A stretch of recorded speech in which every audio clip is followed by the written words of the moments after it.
Welcome, folks. Well, folks, it is 6:20. Waking up early to some great news. Oh my. The New York Mets trading for their ace, Freddy Peralta, or at least top of the rotation option, going very aggressive. The New York Mets continued to go pedal to the metal in the last week. I'm just thinking back last Thursday, waking up. This is before the Bo Bichette move. And remember last Thursday, folks? Or last Thursday, Friday morning. Actually, I think it was Friday morning when the Mets lost Kyle Tucker, feeling like crap and, not feeling good. Not feeling good. Literally a week later, 6 days later, New York Mets getting Peralta, Luis Robert Jr., and obviously the big move with Bo Bichette. Wow, how could you not feel pumped up? Really, how could you not feel pumped up? And I mean, honestly, we got a lot to talk about in today's video. What this means for the team, how the team is looking. We're going to talk about the deal because I know a lot of people are some are saying, hey, you gave too much. But you know what, folks? At the end of the day, if you're feeling that way, stick by for the end of the video. But right now you had to do this move. I mean, you are all in for 2026. Right now, the payroll is approaching 400 million. I think it's closer to 360, 370, but I still think there are some moves left. I really do. But if you are one of those fans, and you know what, rightfully so, a lot of fans had a reason to feel doubtful, a reason to feel upset when the Mets were not signing Pete, not signing Edwin, although I still think that's the biggest mistake of the offseason. But, you lost confidence. You lost confidence. But those of you who had patience and those of you who said, hey, just wait, just at least give it the offseason, at least give it the offseason before you give up on the season and not watch the Mets. And for those of you who have been patient and have been confident all along, I give you all the credit in the world because it hasn't been easy. And the Mets get their frontline starter. And right now they have a two-headed monster. If you have confidence in Nolan McLean, which I do, now you have that 1-2 punch at the top of the rotation. And, I still think right now that the New York Mets have an opportunity to continue to build on this momentum.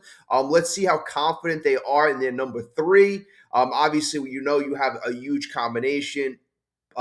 You got the Petersons of the world, the Manias of the world. You have Kodai Senga, Combs. We have a whole glut of pitchers in for that 3 to 5 spot, right? Let's see if the Mets try to solidify that. I still think that the Mets still might want some more clarity. Okay, so let's break down Freddy Peralta because I'm over the moon. I'm over the moon. In fact, I pinch me. I don't know if this is real. I really don't know if this is real, but it's got to be real. Okay. All right, so let's get into this. Before we get going, as always, I got to continue to say thank you. Thank you for all of the great comments, the love in the last couple of videos. You've been great.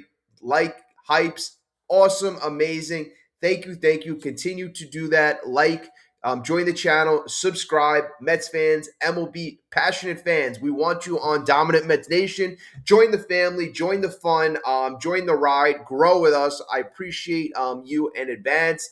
Also, drop your comment. What do you think about this move? How do you like it? Grade it. I'll give my grade at the end of the video. I think I saw the post give it an A.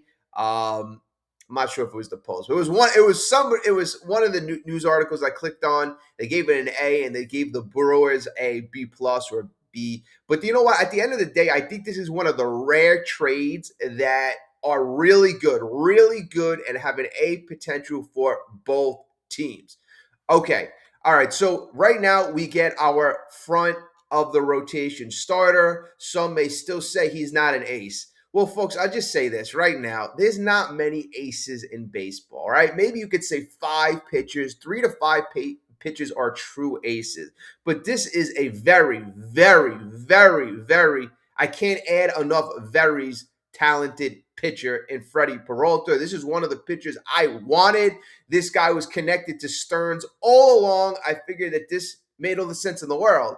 I mean, this is one of the situations. It made all the sense in the world for this to happen, for Stearns to be reunited with Peralta. He gave Peralta a contract 6 years ago. I believe it was 6 years, 30 mil. So he already gave a contract to Peralta a while back. So I know that's also another factor. Hey, are we going to be able to sign Peralta? We gave up a heck of a lot. Well, folks, I think that we do stand a strong possibility. Peralta's been looking for a contract from the Brewers. So he's not a guy that's been pedal to the metal. I got to wait till free agency. No, he has been looking to put ink on paper with a team. So again, I think that's also what the Mets need to do, folks. I think the Mets need to take a page out of the Dodgers, what the Dodgers did right after the Glasnow trade. Lock them up. You're not going to want to waste those prospects.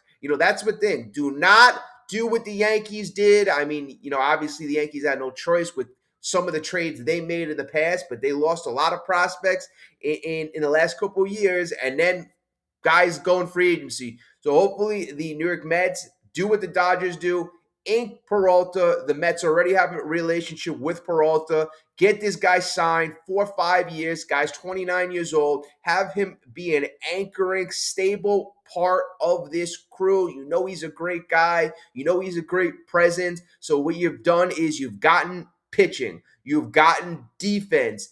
With Simeon, Robert Jr., you've gotten leadership, you've rebuilt the clubhouse. I mean, honestly, you've done so many things that at the beginning of this offseason, one would say, hey, I don't know if you're going to be able to do. I really don't. And then also, you've invested the prospects, you've invested the money, you're close to 400 mil. Every single thing that, hey, you know what? That's going to be a big leap. Giving up a bunch of prospects, giving up a bunch of payroll, paying all the taxes, going all in, folks. This is all in. Everybody's saying in the beginning of this offseason, it is going to be about the kids. It's going to be about developing. No, I said you could do both. I've said that from the beginning. You can do both. You can go all in this year and still build for the future. The Mets have shown with Freddy Peralta, that is 100% the plan, because right now with Peralta, you have that front line ability. You have to be thinking playoffs, playoffs, playoffs. And again, I don't want to slight the package. Tobias Myers, he is in the trade coming along with Freddy Peralta. And again, sad to say, the trade, obviously, I didn't even mention it, but you got Chet Williams and you got Brandon Sproat going to the Brewers. So again, that is a hefty package. In fact, I initially said, I think that you're going to have to build a package around Tong and then possibly some lower prospects. But somebody, I got a message saying, hey, would you have rathered Sproat and Jet Williams or Tong and AJ Ewing? Because you could have gotten away with getting a lower prospect, but it wasn't going to be like in the 10 to 15 range. It was still going to be a top 10 prospect. So I'm like, okay, Jonah Tong, AJ Ewing, those prospects, in my opinion, are more valued by this team. Jonah Tong has a higher projection, like a guy like Brandon Sproat. I think Jonah Mayo said this a month and a half ago that he sees Sproat as a number 4. I've always seen him as being a little more than that, maybe a number 3. So, I mean, not much difference, but still a top 3 in the rotation is on a major league team is very, very good. And then a guy like Jet Williams, a lot of talent, a guy high on base, can steal you 30 plus bases, 20 plus home runs. Very good contact guy, could play infield, outfield. Very, very good guy. Very, very good guy, but really you don't have room for him. And with Cohen and all the other prospects that we have, that's the fun part of it right now. Now you're seeing to develop the farm, you're able to trade for needs, and you're still able to have a good farm system. The Mets yesterday had 6 top prospects in the top 100. So you give 2 away, you still have 4, and you still have more prospects to be developed on the way. So again, that is part of the game, folks. This is part of the game. So, I know some people are upset. And again, with some people, I'm going to say probably with this trade, I'll do an 80-20. 80% have to be happy, but, there's always a contingent. You gave too much. I got to say, I'm going to continue to say you have to do this move every day. And the Mets met the market. The Mets met the market. Give Will Salmons credit, all the credit in the world. He said on his article a couple of days ago that don't worry, the Mets are the best fit for the Brewers. The Brewers value the Mets as having the best options, and that the Mets right now are the leaders. And obviously, that came to fruition in a big way. Now, for Freddy Peralta is, if you look at the numbers last year, 5.5 WAR, 17 and 6, 2.70 ERA, pitched 176 innings. Great year. Came in fifth in the Cy Young. Year before that, not that level, but still, he's been eating up a lot of innings. 173 innings. Year before that, 165. But in the last 3 years, he's missing bats, and that's what we want in an ace. We want a guy who has the ability to get out of jams, the ability to miss the bat. 210 strikeouts in 2023, 200 strikeouts in 2024, 204 strikeouts in 2025. Last year, absolutely freaking dominating. Last year, Freddy Peralta had a batting average against, listen to this, folks, a batting average against of 193. 193. He freaking dominated. So Freddy Peralta, and honestly, that's what you need. I mean, the on base against him was 277. The slug was 327. OPS 603. So very, very good. He gave up 2.9% homers. So, that was good too. K rate 28.2%. Very high. Walk rate 9.1%. All right, not bad. So, pretty good. Got a good K to a walk rate ratio. Exit velocity 87.6.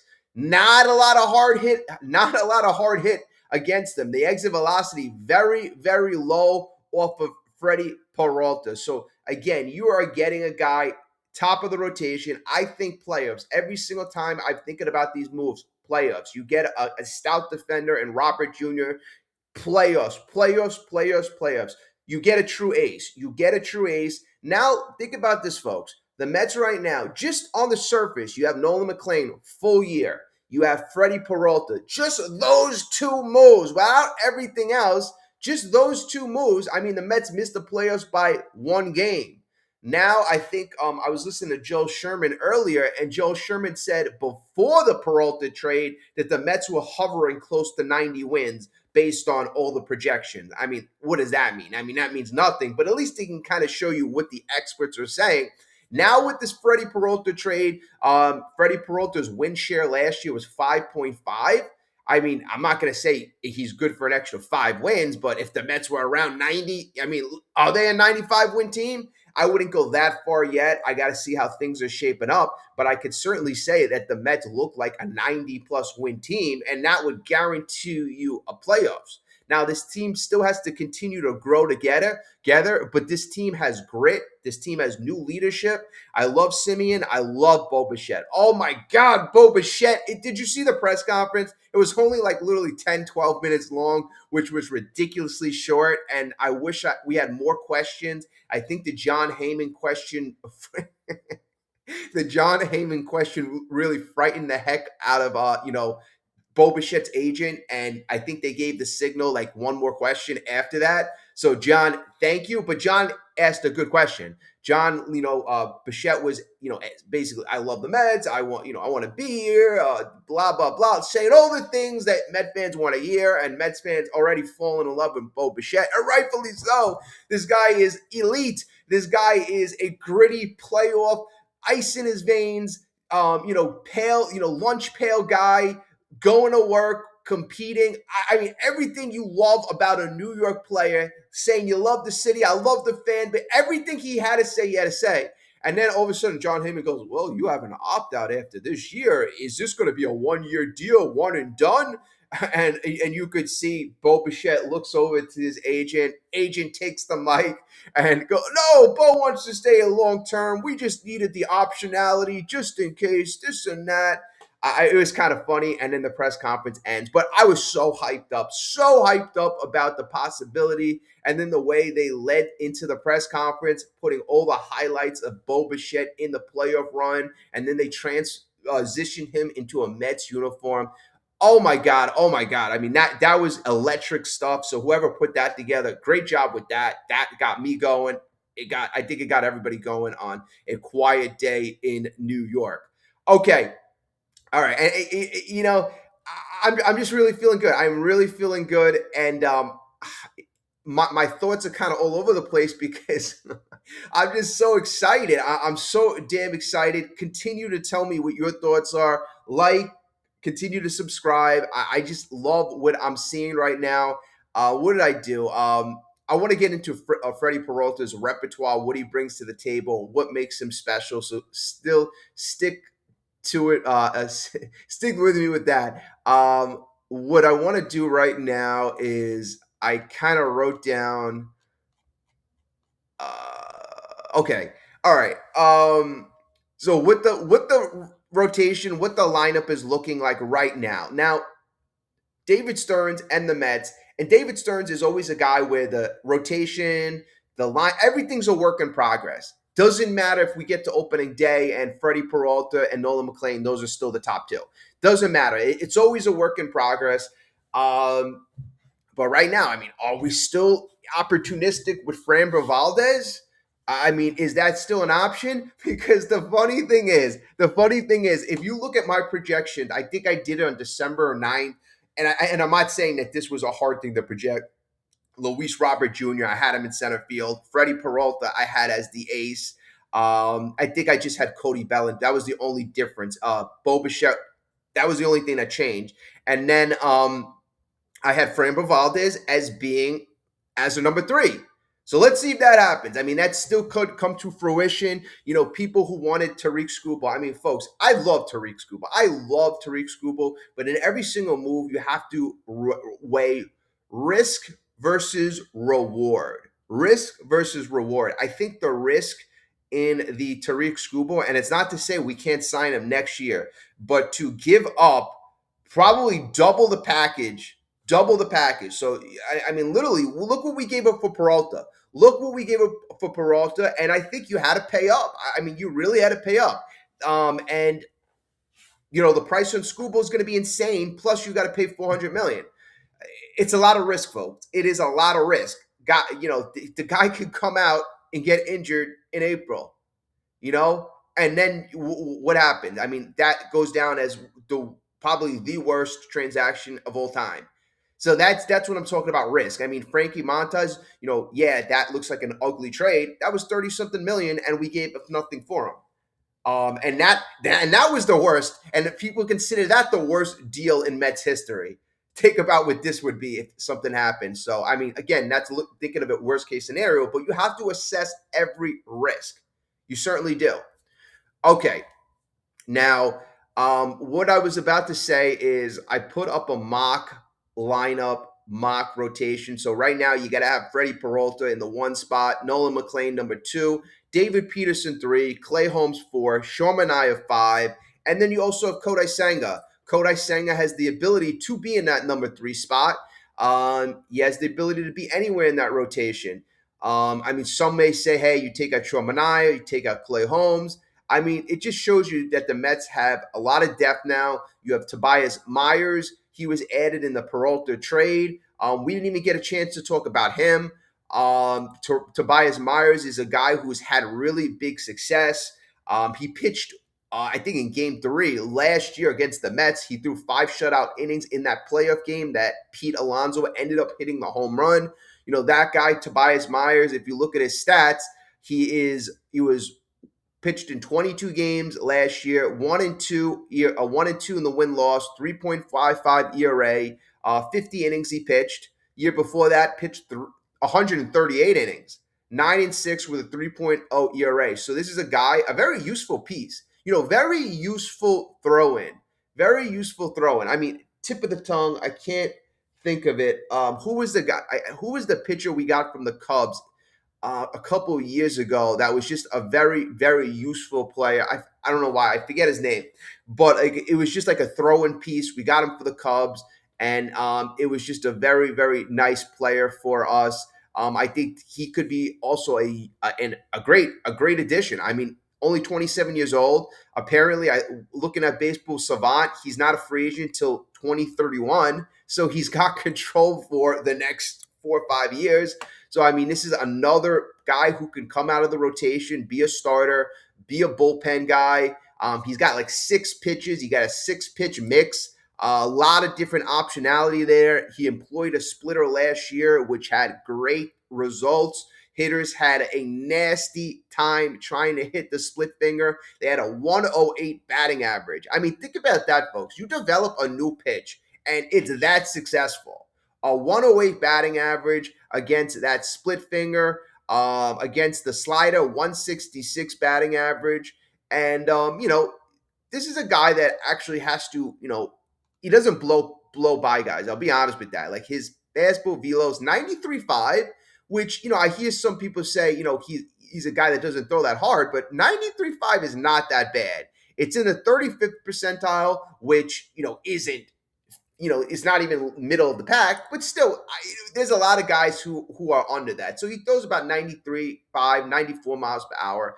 So he doesn't operate sheerly on velocity. But, so, I've noticed guys that do that and guys that have success are guys who just have to be that much more precise. And, those are very talented guys in themselves. His walk ratio is good. He's got to locate in the 71st percentile in walk rate. But again, he's got a decent pitch mix. That split finger was pretty effective. The other pitches, I think Stearns is familiar with this guy. He did a trade for him years ago, so I think that familiarity is going to help him. 2024, he had more success. The cutter seems to be a pitch that gets hit a lot. I'm looking at the last 2 years. The cutter, I mean, that might be a pitch that you have to tweak or scrap because last year his cutter was hit to a 448 batting average. 448 batting average. And then in 2024, why does he throw the cutter so much? In 2024, the batting average against the cutter was 336. So, I mean, in the last 2 years, you have batters batting close to 400 against the cutter. So, I mean, doing a pitching analysis, if you got 6 pitches and one of them is being annihilated like that, I mean, at least this is something the pitching lab and the New York Mets, just to get this guy to the next level. But I like the fact that they got to throw in like this, a guy who has team control, a guy who's still young, a guy who's developing, and a guy, again, who helps your ultimate goal, pitching depth. A team that went through 50 pitchers last year, you might think it's little, but Tobias Myers adding another guy like that is something that you really can't sneeze at least in my opinion. But again, I think that the Mets can actually get more out of him, So, okay. So back to Freddy Peralta. And what I wanted to actually show you is Freddy Peralta's his repertoire.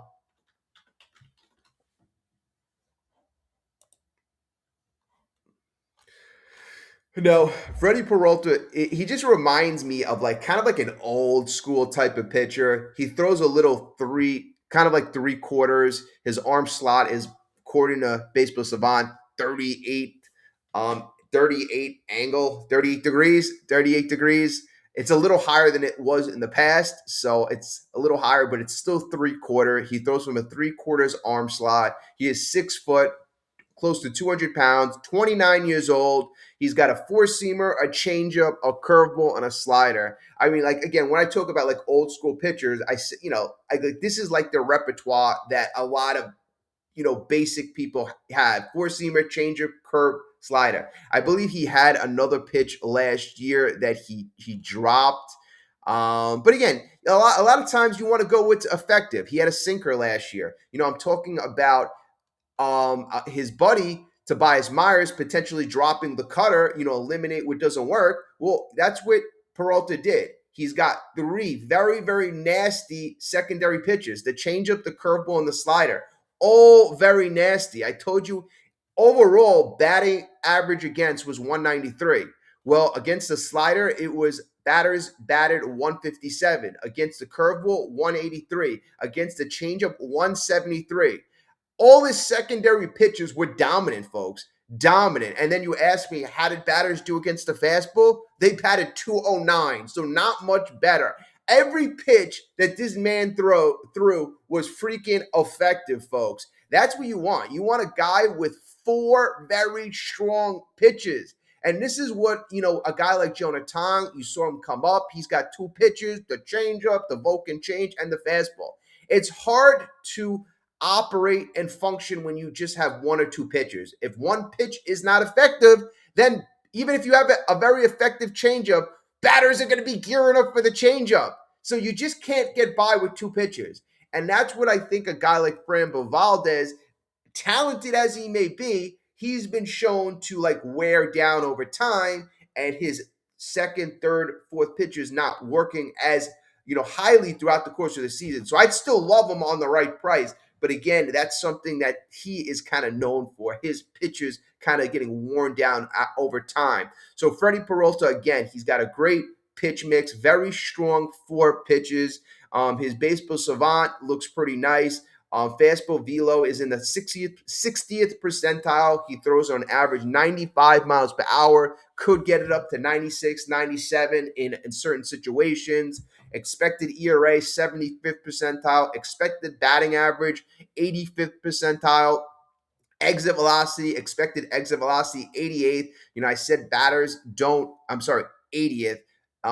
Batters don't hit the ball hard off of them. Chase rate, 48th. Whiff rate, 83. K rate, 84. Walk rate is in the 30th, so, that could get a little better. Hard hit. They don't have a lot of exit velocity. They certainly don't hit the ball hard off of Freddy Peralta, folks. Hard hit percentage, 90th percentile. I mean, this is the guy that I wanted the whole season. This is the guy that I wanted the whole offseason. The whole offseason. Now, if you were listening to Foul Territory today when Cody Bellinger signed, and oh boy, I mean, honestly, you give the Yankees credit. They had to do that, right? They had to do that. I mean, that was the only move they geared up and set up to make the whole offseason. So they did it. But the Mets had to be the other team involved. 2 days ago, you heard that there were 4 teams involved. And maybe that kind of pissed off the Mets. 4 teams involved. It's us and the Yankees. Don't BS us, Scott. And it turned out that, all of a sudden the Mets pivot. He signs 12 hours later. So it just really was the Mets and the Yankees. But I digress. So before that, if the Yankees didn't sign Bellinger, they were going to possibly use their prospects, Spencer Jones, Jason Dominguez. Those guys would be in the outfield. Then I was listening to Foul Territory, and I think it was AJ Przinsky saying, now that the Yankees signed Cody Bellinger, they're going to have Jason Dominguez, they're going to have Spencer Jones. Now they could turn around and make this trade with the Brewers. So, and I know some Mets fans were saying, I actually heard a Mets fan say this. So the Mets didn't get Cody Bellinger, gave him to the Yankees, and now that move, they're going to allow the Yankees to trade for Peralta. So at the time, I was like, okay, we don't even know if the Brewers want that trade. But, some Mets fans, still, again, I understand the negativity. I'm negative a lot. Like, look at like half my videos, negative. But I'm trying to be as honest about how I feel at the time. But as new information arises and as the Mets show you their efforts and show you their ability to evolve, and that's what I've liked about this process, this offseason. You think, the Mets are just going to look for value. The Mets are just going to look to take advantage of the situation. They're just going to try to get the best deal. No, it hasn't happened. Were there certain times where you try to get the best deal? Yeah, that's what business is. The Mets, in my opinion, made a huge miscalculations with Diaz. That was a big, big miscalculation. I don't think the Mets would tell you different. I really don't. If you go back on that negotiation, I think they probably say, we should have been more aggressive. We probably should have thrown in an extra year. We probably should have thrown in an extra 10, 15 mil. We probably should have communicated with him, with Edwin Diaz when we traded for, acquired Devin Williams, because that apparently was the thing that got Edwin upset. There was no communication when the Mets acquired a potential other closer. But whatever, it's in the past. The Mets are moving forward. The Mets are improving their team as best as they can. And again, you got to remember, there's 29 other teams. You got to remember, when you do a deal or a trade, the other team has to agree to it. You got to remember, even in free agents, said player, has to want to come and accept the deal, But the Mets had a plan and they executed it. Maybe it wasn't on the correct timeline as some people would have wanted, but I think it was 4 weeks ago, and somebody messaged me. The Mets need a third baseman. They need an ace. They need a center fielder. They need bullpen help. I mean, literally since then, and I didn't think they needed a third base. I really didn't. Third base and center fielder. I didn't think they needed that. But literally, they did that. They got a third baseman. They got a center fielder. They got an ace. They've gotten bullpen help. Literally every single thing. And I wasn't even sure that they needed a third baseman, but it worked out that they did. And I think it's going to work out over time that Soto. Here's the deal. The reason why I think that this might be a blessing in disguise is because of who Bo Bichette is. I really do. Kyle Tucker, it was question about his focus, his mentality, his grit, type of ball player. Like, I think Bo Bichette is just made for New York. I really do. I really do. His personality, his attitude, his competitive nature. And, at the end of the day, he's a righty too. So you needed protection for Juan Soto. You needed protection for Juan Soto. And you got Bo Bichette, a guy who hits 300, a guy who can hit. He hits over 300 against every pitch, the breaking ball, the off speed, the fastball. So it's not like, Juan Soto gets on base, or you got to worry about, pitching around Juan Soto. The guy after him can hit every type of pitch or pitcher. So, that is beautiful to have. And then right now, I think as it slots, and, oh my God, I keep, again, I'm really excited. So I really apologize about, missing a couple of things. But so I said the rotation earlier, the projected lineup right now, again, this is something just thrown together, and I'm not really sure I agree with this, but so right now you got Francisco Lindor, Juan Soto, Bo Bichette, Jorge Polanco. You got that switch hitter batting fourth. And, some projections say Marcus Semien batting fifth. Well, that's if you have Brett Beatty in the lineup. So you have Marcus Semien, Brett Beatty, Luis Robert Jr. batting seven, Alvarez eight, and then you have Carson Bench if you go with Carson Bench nine. But you could do this too. You could also, if you want to take out Benj, you could put Beatty in left, and you could put Mark Viento as DH. And if you did that, I'd probably move Semien down in the lineup. I'd put Vientos number five, or you could put Luis Robert Jr. number five. It really depends. It really depends. Now, some folks were upset about, Luis Robert Jr. And again, that's a trade where I don't know how you could be upset about. I really don't. The Mets really didn't give up a lot. Luis Angel Acuna, right? I love him. I'm the biggest fan of Luis Angel Acuna. And, now me saying that, I'm like, the Mets had a glut of middle infielders, second basemen. I mean, look, see, they're actually clearing that up. They're actually using some of these assets to strengthen their team.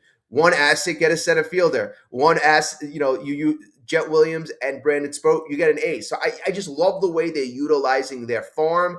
And this is not what some teams could do. The amazing thing is the Mets were best positioned. I mean, when you have a top farm system, consistent top farm system like the Dodgers, that to me is the freaking key. Besides the resources, having a top farm system gives you the ability to make every move. I mean, teams, I've heard from Baseball America scouts, everywhere you look for information, everybody was saying every team was looking for the Mets prospects. Even like down into the 10 to 20 range, Mets are very, very deep with prospects. Very deep with prospects. So again, that gives you the ability to make any move at any time, be front runners when there are multiple suitors. There were multiple suitors with the Brewers situation, folks. The Mets weren't the only team that wanted Peralta. The Yankees wanted Peralta. Baltimore wanted Peralta. There were other teams in the mix that wanted Peralta. I wouldn't be surprised if the damn Dodgers were somehow in on this. I just, but when you have a top farm system and you do a good job developing your prospects, you have the ability to come out on top. Okay. Now, what I wanted to say, and I didn't say yesterday, is for I wanted to give a little nugget for the people who were nervous about Luis Robert Jr.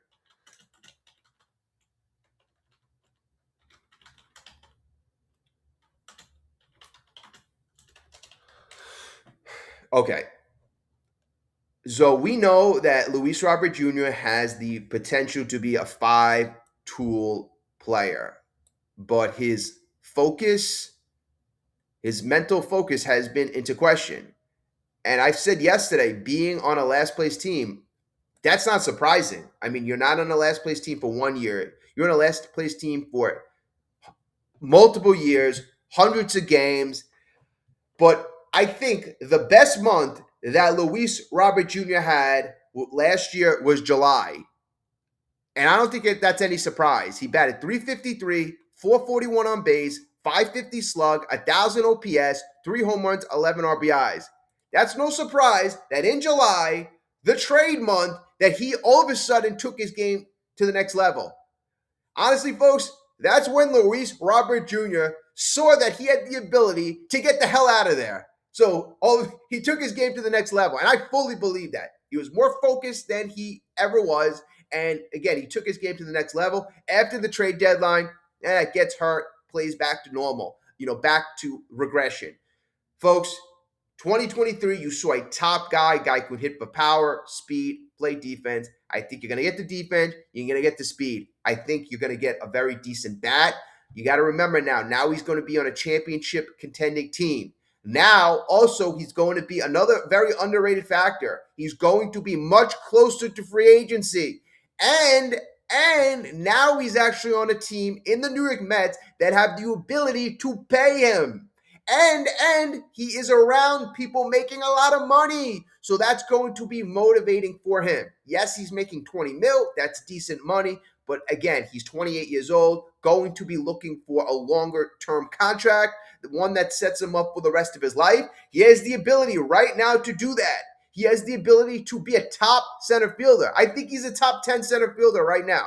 Right now, I think he's a top 10. I think he's around number 10, but I think nonetheless he is a top 10 center fielder. And coming from the Tyrone Taylor situation, Jose Siri debacle, Cedric Mullins disaster, the New York Mets have improved even by those very, very little standards, because that was terrible. That was terrible. Okay, so the Mets did improve on that. I think they do have the ability to potentially have a top 10 center fielder. And then when I did the projected rankings, of course, Pete Crow Armstrong, he has to be on top. I mean, imagine we don't do that trade. Okay, but you know what? We have a couple of outfield prospects on the way. Carson Bench, we talk about all the time. And then AJ Ewing. Let's not sleep on him. AJ Ewing has a potential to be that guy. All right. So the trade, Freddy Peralta, Tobias Myers, Jet Williams, Brandon Sproat to the Brewers. I love it. I love it. I love it. Frontline starter. We got affordable contract through 2026, although for the Mets, that wasn't really the big thing, but it doesn't hurt considering the Mets have spent a lot of money and that the payroll is a lot. I mean, consider this. You're paying Freddy Peralta less than half of what you're paying Frankie Montas. Process that. You're paying Peralta less than half of what you're paying Montas. Montas obviously making 17 mil, and Peralta you are paying 8. So again, process that. So you got an affordable contract for 1 year. 1 year again. I believe they should re-sign him. This fits the Mets' aggressive strategy. Now you got Bo Bichette, Robert Jr., Peralta solidifying the rotation. I still think the Mets, as we wrap up, they have to be aggressive in offering him a longer-term deal. Peralta, you got elite strikeout stuff, consistent durability, very high ceiling. Okay, so I told you, listen to the end. The Mets gave up their overall number 3 prospect in Jet Williams. Guy's got power, speed, defensive versatility. In Double A last year, he had a 261 batting average, 17 home runs, 34 stolen bases, a very dangerous multi-tool profile. Very good player. Brandon Sproat, a ranked pitching prospect. He was in the top 5 of the Mets, top 100 pitching prospect. He shows big velocity. He's got very solid secondary pitches, although, guys like Jonah Mayo says they don't rank, or they're not as elite as a Jonah Tong secondary pitches. But again, he's had some, appearances where he showed potential, but he's also had a very up and down AAA season. I'll say that. But you do trade very, very good pieces, trading 2 top pieces for 1 pitcher under control for 1 year. Now, again, I think it is utmost imperative to lock him up. I do. That in terms of eliminating risk, that eliminates risk. That eliminates risk.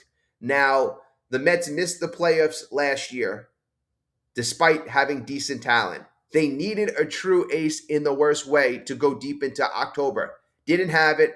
Peralta right now is that guy.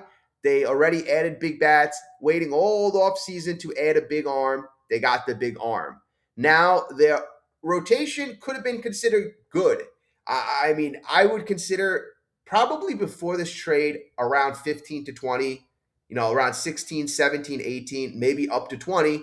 That really kind of relied on Nolan McLean. It relied on Clay Holmes duplicating, getting stronger. Peterson continuing to develop, getting stronger. He was an all-star last year. Kodai Senga bouncing back to form. Sean Manaea coming off an injury, this year being healthy. Again, I think you could have been as high as a number 15 team. I think adding a Peralta gets you. I'm not sure you're in the top 10 of pitching. I wouldn't say that. I would say you're in the top 10 to 15. So again, I still think you need more. That's why I think if you get a Framber Valdez, I would say, hey, now you're probably in the top 10. And I think that's still where you need to be. I think you need to upgrade yourself into the top 10. Now, here's the deal. With Peralta, if Nolan McLean is an ace, you got a nasty 1-2 punch. And if Peterson, if Holmes, if they're very solid, yeah, you could have a top 10 rotation. You can. But right now, what you want to do is you want to continue to eliminate uncertainty. You really want to do that. The Mets right now clearly have signaled they are in win now mode. So again, let me know what you all think. Again, I apologize. This video is a little longer. I apologize. It's a little all over the place, but I just tell you this. I went to bed last night early. I woke up, saw the news, and maybe 10 minutes later came on here. So I didn't really prepare, research. I apologize. I really do apologize. But, I was just really excited. And, probably should have waited a little bit more until I woke up more. But, I wanted to share with you. I just wanted to share my experience with you. And I'm excited. I wrote this down. Maybe I wrote it down wrong. But this is the type of week that really makes fans ask, when's opening day? When is opening day? And I will share that with you. Not that you can't Google it, not that you don't know it, but March 26th is opening day for the season. So again, that is what I'm looking forward to. Freddy Peralta, did we get our opening day starter? Possibly. I think there's a chance of that. Is a next question, are there more moves to come? I think there are more moves to come. I really do. I think the Mets, even if the Mets don't make any more moves, there is a high possibility before the trade deadline that we will continue to improve. Now, think about this. What did we do? We got a center fielder. We got a frontline starter. And we gave up Acuna. Acuna is not any top-rated prospect. He's just a decent young player. Some may say a fourth outfielder or bench player. Some may say he projects, as a very solid starter. But the New York Mets right now, we're very confident that, I think they were comfortable with that package. Now, I listened to SNY really quick in that 10 minutes that I jumped on here, and they were saying that the Mets are very comfortable with this trade package, very comfortable giving up Jet Williams, very comfortable giving up Brandon Sproat. The Mets feel that they have a ton of pitching talent. This was the first crop of pitching talent or wave under the Stearns regime. The first wave, you had McLean, you have Tom, you have Sproat. There's more waves after this. You got a lot of pitching talent to come. And still, you still have Tom and you still have McLean. Out of that first group, those two guys were considered the best, the better. And truth be told, Jet Williams, as good as he is, he lost rankings, a lot of rankings on like the top 100 list. I think he was like now in the 70s. Not that that really means anything. I mean, he's 22 years old, going to be 22 years old, all the talent in the world. He has been injured a couple years. As these guys go from 19, 20, 21, 22, 23, 24, once they get to like over 22, 23, 24 range, their prospect rankings automatically dive. They really do as the players get older, as they don't graduate to being a major leaguer, as they show that they have potential to be injury prone or inconsistent as they move through the minors. Not that Jet Williams was, but Brandon Sproat was a little inconsistent. He dominated in single A, double A. He was inconsistent in triple A. And he's, I believe, 25 years old. Let me see, Brandon Sproat. But if you're the Brewers, you still have him for 6 years of control, and that's what they're looking for, a young, controllable asset. Now, Brandon Sproat is going to be 25. So again, if you're looking at him purely as a prospect, a guy like Jonathan, who's 2 or 3 years younger, you're going to look at as much higher. In fact, I think Tong was ranked as like the 40-something best prospect in the last list that I looked at. So it really kind of shows you the how these guys are ranked. All right, folks. So again, let me give you my trade grade. My trade grade. I'm going to give. I got to give it in the B range right now. I'm going to give it a B plus. I'm going to give it a B plus for this reason. We got our ace, right? I want to give it an A so bad. I saw people giving it an A. But the reason is, I think it becomes an A if you sign him long term. I really do. I really do. The short term nature of this deal, giving up two top prospects, even though we're all in for 2026, I think really kind of limits me to giving it a B plus. And I think it just becomes in that A range. I mean, let's say this: if we win a World Series and he dominates, this trade obviously goes into the A range, really does. But I still think it can't get to the A plus stage until he's locked up long term. I really do. Yeah, if the Mets win a World Series, I'll tell you that B plus right now is going to be an A minus. But I'm going to feel bad if this guy wins us a championship and we can't have him long term. Um, oh, See, folks, this is the time I usually wake up. It's 7:10 right now. I usually wake up now to go to work. But again, this video is 48 minutes long. Damn, I record long videos. If you are listening right now, you are the best. You are freaking the best. I don't even have that long of an attention span. Let me know if you're still listening right now. Put my favorite number. My favorite number is number 6. Put that down in the chat. My second favorite number is 8, by the way, just in case you were wondering. All right, folks. Again, I apologize. There's a lot of other YouTube channels. I'm pretty sure they want you to watch their channel right now. So again, if you didn't get a chance, like, hype. I appreciate you. I appreciate you. I love you. I thank you. I'm excited to make the next video. I'm excited to do more research. I'm excited to really see what the next move is. Again, I think some people have a lot of apologizing to do. The David Stearns bashing, the smile bashing his smile. Although I do think that the Mets have to win. But come on, let's be nice to the guy. Let's be nice. The guy's got a team that's spending over 400 million or close to 400 million. He's not cheap. My question to you: if you're still watching, or if you watch this, probably the people who are saying that aren't watching now. But if you're still of the idea that Stearns is cheap, what does Stearns have to do to not be considered cheap in your eyes.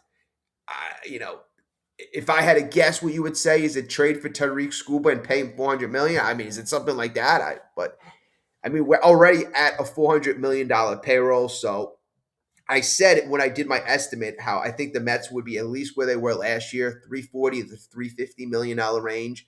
And then, they have the ability to go higher based on opportunities, Bo Bichette being the grand opportunity. So, yeah, I think if the Mets didn't have that, they'd be around 320.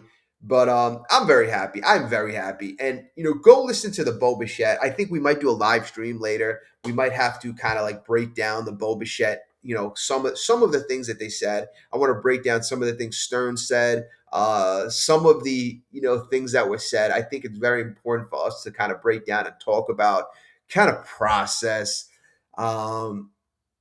So I give the trade a B plus.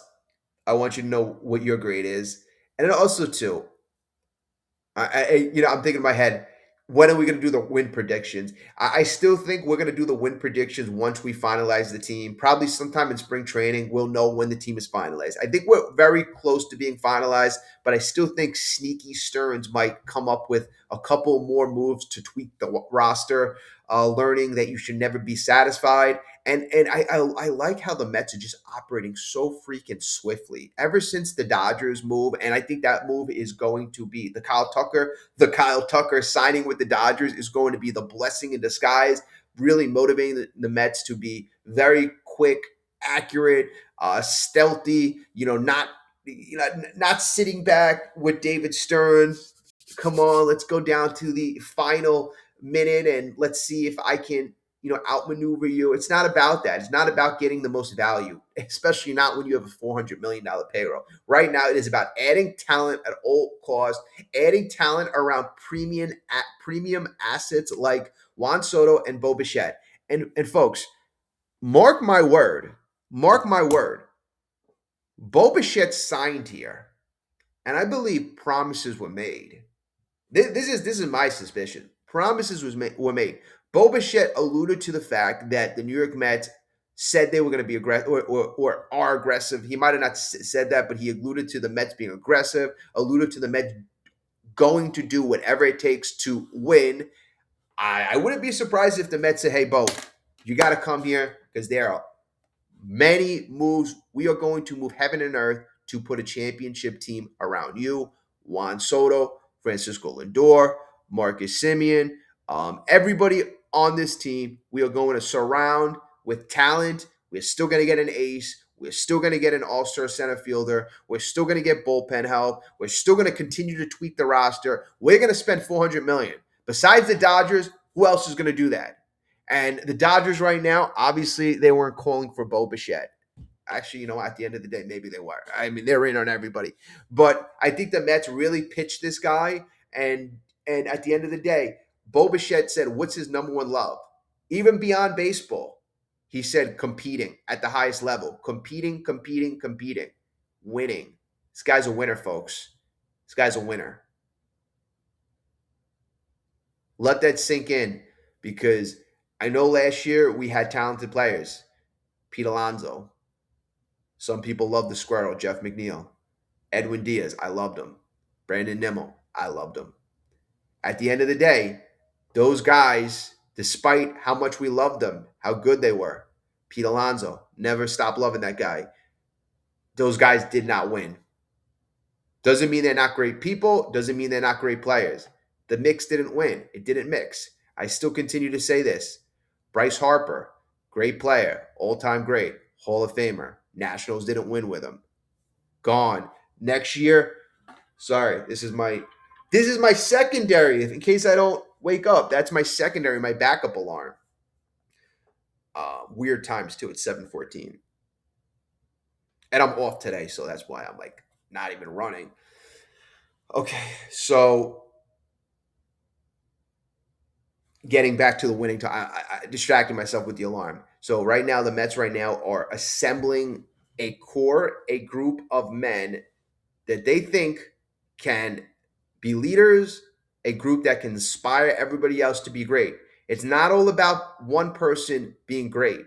It's about a team being great. And I think that's very, very, very, very, very, very important. Now, I'm still going to allude back to what one very important subscriber member said on this channel, messaged me and said this. And I don't know if this is true, but he said if Pete Alonso, Brandon Nimmo, McNeil, those guys have been here for 6, 7, 8 years.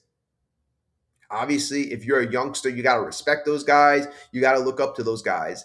If for any reason those guys were stunting the growth or the development of the young kids or the prospects, then that's a problem.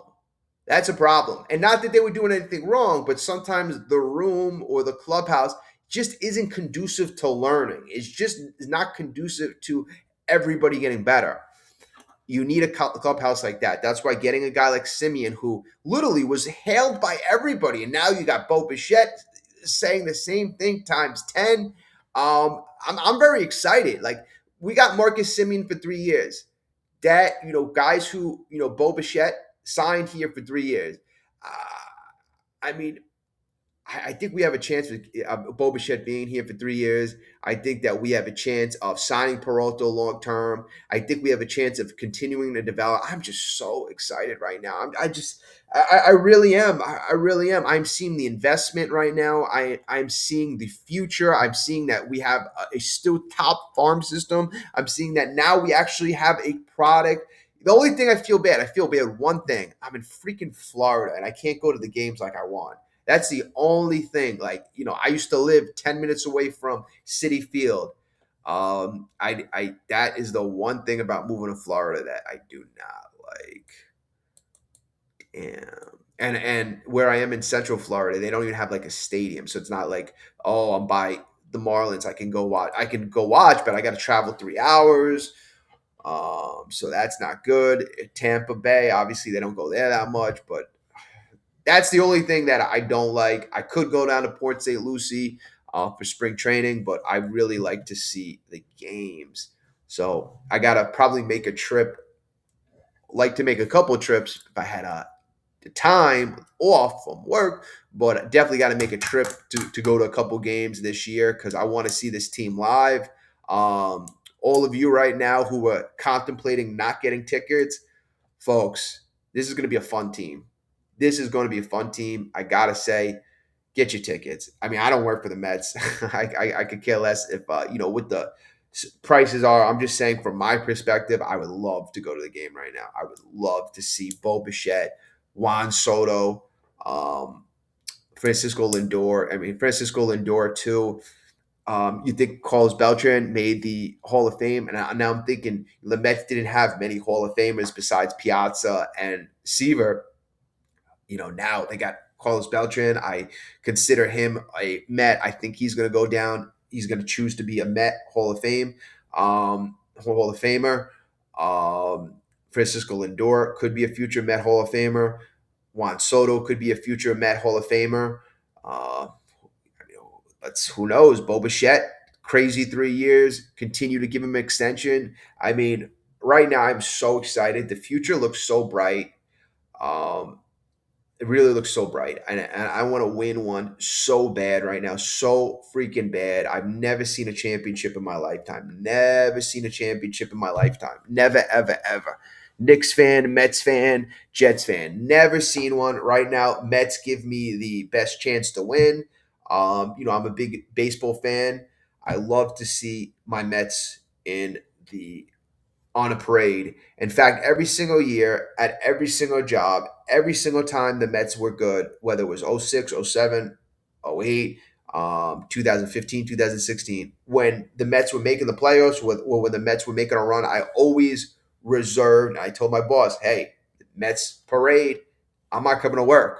I'm not coming to work. I'm giving you 3, 4, 5, 6 months notice. I'll give you a year's notice. When the Mets are in a parade, I am not coming to work. I'm there. But again, never happened. It never happened. In fact, a couple bosses were Yankee fans who laughed and said, "This guy's going to work all the time because the Mets are never ever going to make the parade." I think the last parade that I went to, New York parade, was the 2011 New York Giants. I was working in the city at that time, and I went to the parade, and it was amazing. It was amazing. And just wish it was my team. So hopefully with Steve Cohen. And it was funny. I was listening to SNY, I said earlier, and Steve Gelbs. Steve is kind of funny. And, Steve's like, I was questioning myself, hearing everybody say this about David Stearns. He's cheap. He's not good. I was like, I think he's great. Am I wrong? So he's asking executives, and everybody that he's spoken to said that he's one of the brightest minds out there. He's the best, this and that.